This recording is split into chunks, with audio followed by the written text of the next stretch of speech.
Hello, everyone. Welcome back to Word to World English. I'm so happy you're joining us today. Whether you're listening on your morning commute, during your lunch break, or maybe just relaxing at home, we are so glad you're here. Hey, welcome. It's always a great day when we get to hang out with our listeners. And I have to say, today's topic is one I personally find really interesting because it trips up even advanced English speakers. Oh, absolutely. I remember sitting in a meeting once trying to decide between two words, and I just froze. Do I say may or might? And everyone was looking at me waiting, and I just went with the wrong one, honestly. We've all been there. And that's exactly why today we're talking about may versus might. These two tiny words cause so much confusion. And the difference between them is actually really fascinating once you understand it. By the end of this episode, you're going to feel completely confident choosing between may and might. You'll know when to use each one, how to avoid the most common mistakes, and how to sound natural in real conversations. And here's a question for you right now. Do you currently use may and might differently, or do you just use them the same way? Drop your answer in the comments below. We genuinely love reading what you think before we teach the lesson. Yes, tell us! And while you're down there in the comments, make sure you hit that like button and subscribe to Word to World English so you never miss an episode.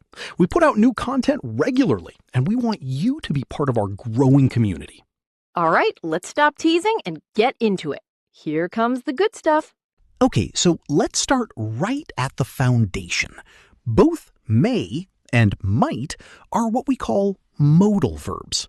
And the most common thing both of them do is express possibility, meaning something could happen, but we're not sure if it will. Right. So, for example, I may go to the gym later. Or I might go to the gym later. In casual, everyday conversation, a lot of native speakers treat these as interchangeable. And honestly, in many situations, they are.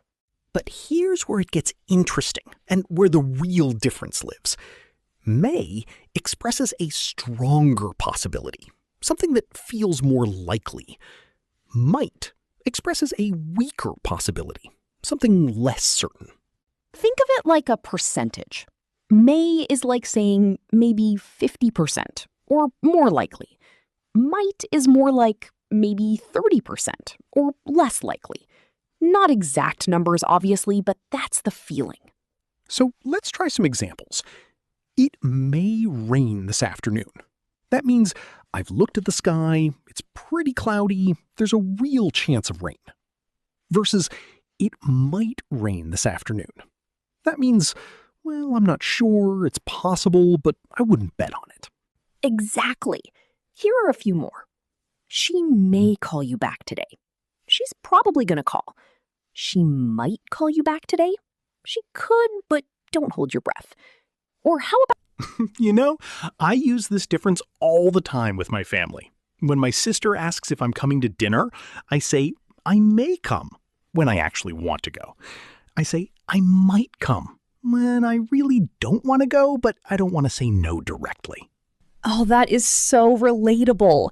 It's like a polite way to manage expectations. And listeners, here's something to try. Think of something you're planning to do this week. Can you make a sentence using may? Write it in the comments right now. Something like, I may visit my friend this weekend, or I may try a new restaurant. Go ahead, we'll wait. Now let's look at the basic structure. It's super simple. The formula is subject plus may, might, plus base form of the verb. So she may leave early. Not she may leaves or she may is leaving, just the base form. Leave, go, call, rain. And the negative forms are just as easy. May not and might not. Or in very casual speech, mightn't. Though you hear might not far more often. So he may not come to the party. They might not finish on time.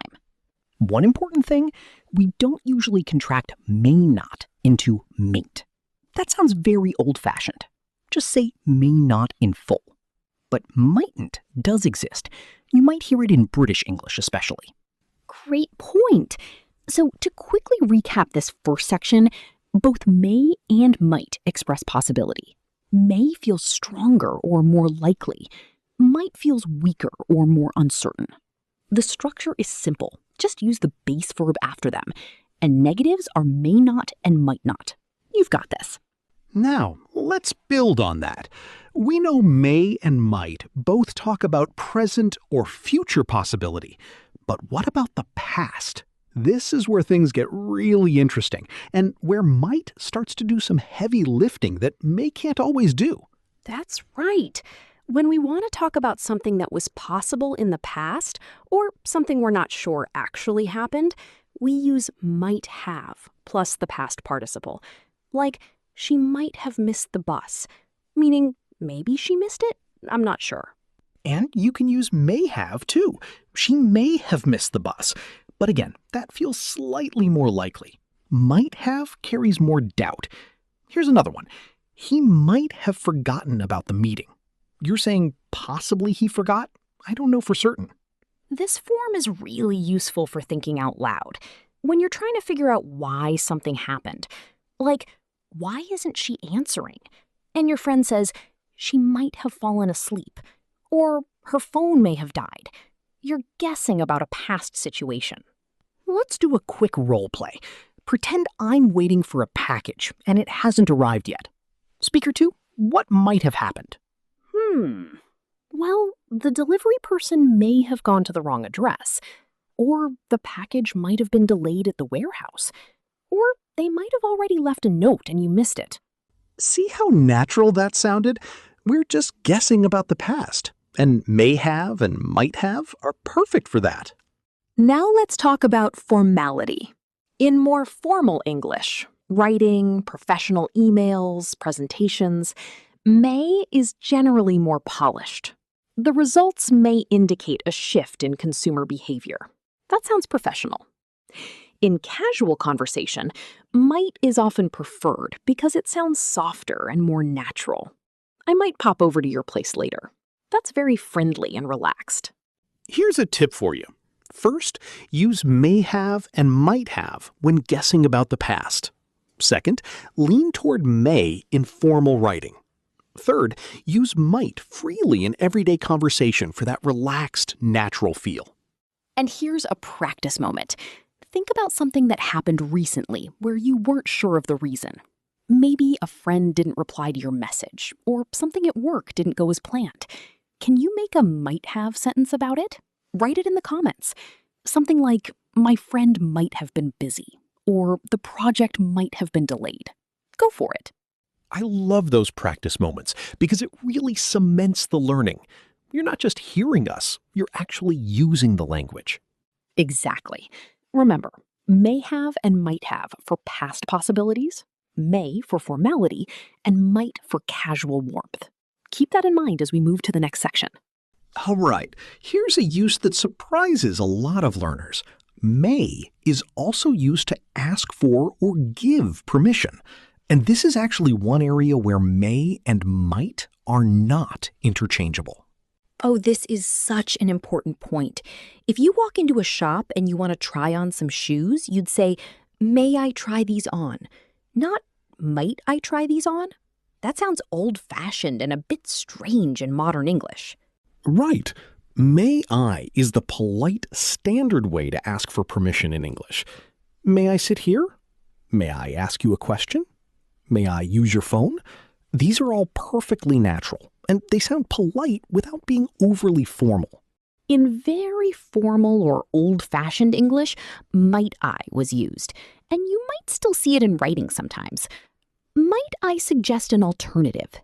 That sounds very British and very refined, but in everyday speech, just go with may I. Now, when giving permission, we use may as well. A teacher might say to a student, yes, you may go to the bathroom. A parent might say, you may have dessert after dinner. It has that gentle authority to it. And the negative, you may not, is a polite but firm way to say no. You may not enter without an ID. Students may not use their phones during the exam. It's firm, but not rude. Here's a really fun real-life situation. Imagine you're at a nice restaurant and you want to order. You could say, "I want the pasta." Totally fine. But if you want to sound a little more polished, you say, "May I have the pasta, please?" Instantly more natural and elegant. Or at work, instead of saying, "Can I leave early today?" which is also fine, you could say, "May I leave a little early today?" It sounds respectful and professional. Your boss will appreciate it. Let's do a mini practice right now. I'll give you a situation and you say it out loud. For real, say it out loud. It's so much better for your learning if you actually speak. Ready? Ready. Here's the situation. You're in a library and you want to borrow a pen from the person next to you. What do you say? May I borrow your pen, please? Perfect. Another one. You're in a meeting and you want to share your opinion. What do you say? May I add something? Or may I share a thought? Lovely. And listeners, try making your own may I sentence right now. Maybe for a situation at work, at school, or at home. Drop it in the comments. We want to see your sentences. The key thing to remember, may for permission sounds natural and polite. Might for permission sounds very old-fashioned in modern speech. Stick with may when you're asking or giving permission, and you'll always sound just right. So to wrap up this section, may is used for permission in modern English, both asking and giving. Might in this context is very formal or archaic. Use may I to sound polite and natural. And you may not is a gentle but clear way to refuse permission. Okay, let's talk about mistakes. And I want to say right away, both of us have made every single one of these mistakes.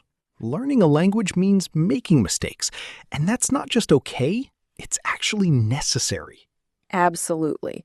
Mistakes mean you're trying, and trying is the whole point. So let's go through the 4 most common ones we see learners make with may and might.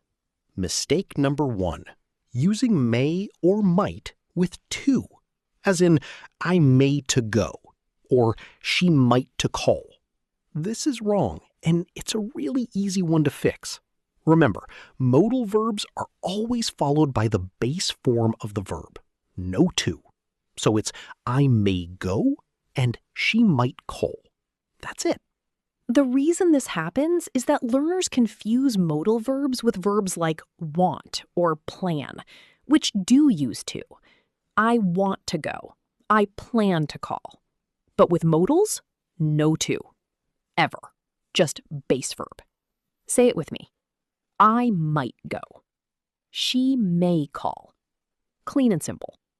Mistake number 2, using might when asking for permission. As we said in the last section, might I use your computer is technically possible, but sounds very stiff and old-fashioned. In modern English, say, may I use your computer? Or even can I use your computer? Both are natural. Might I will make people look at you a little strangely. Mistake number 4.